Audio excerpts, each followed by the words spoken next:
Under the scorching afternoon sun, a little girl named Amara stood on the dusty roadside with a makeshift wooden crate and a handwritten sign that read, "Fresh lemons, 25 cents." She wasn't older than 9, her dress slightly faded, her sandals worn, and her determination far stronger than her years.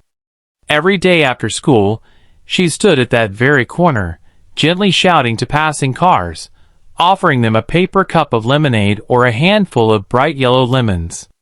Most drove past without a glance. Some slowed down, a few bought. But Amara never stopped smiling. People in the neighborhood had seen her there for weeks. Some whispered she was helping her sick grandmother. Others believed her parents were jobless. But no one really knew the full story. The truth was both simpler and heavier. Amara's father had passed away the previous winter, and her mother was working double shifts cleaning homes just to keep a roof over their heads.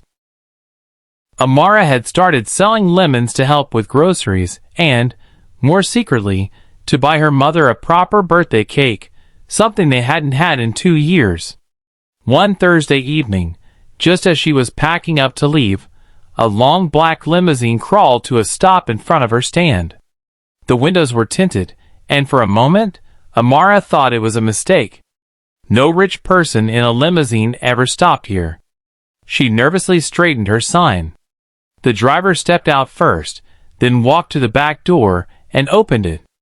Out stepped an elegant older woman in a blue designer coat, silver hair pinned in a bun, and sharp eyes softened by age and kindness. Amara froze. The woman walked up to her and asked softly, "Are these your lemons?"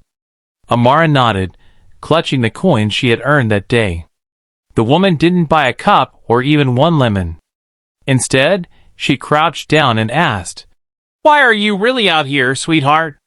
It was the first time anyone had asked with such genuine care. Amara hesitated, her eyes welling up. She quietly confessed about her father, her mother, and the birthday cake. The woman said nothing for a moment. Then she stood, pulled out a crisp $100 bill, and said, "I'd like to buy every lemon you have." Amara stared, confused. "But I only have a few left." The woman smiled. "Exactly. And I think they're worth every penny." She handed Amara the bill and got back into the limousine.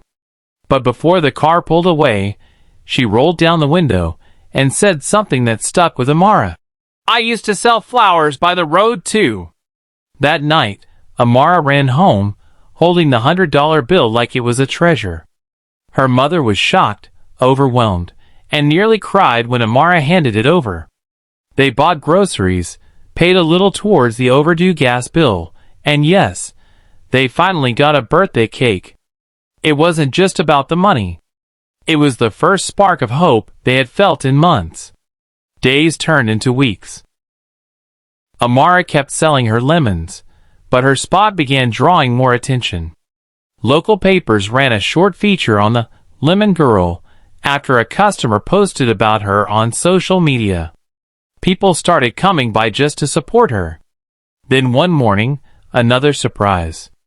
A representative from a charitable foundation approached her and her mother. They said an anonymous donor had offered to pay for Amara's education, all the way through college, and provide a monthly stipend to support the family. Amara's mother couldn't believe it. The foundation wouldn't reveal who the donor was, only that she had been deeply moved by Amara's spirit. Months later, Amara and her mother were invited to a charity gala in the city, the kind of event they'd only ever seen on TV. When they arrived, Amara's heart skipped a beat. The older woman from the limousine was on stage, being honored as one of the country's top philanthropists. Her name was Eleanor Sterling, founder of the Sterling Women's Empowerment Initiative, and a former flower seller who once struggled like Amara. After the event, Eleanor found them in the crowd. "I told you I once stood where you did," she said, gently touching Amara's shoulder. "And I saw myself in you. Never stop believing that your small acts of courage will lead to big doors opening." Amara never forgot that moment. Years later, she started her own nonprofit, Lemon Light Foundation, to support young girls with dreams bigger than their circumstances. All from a roadside stand, a bucket of lemons, and a stranger who believed.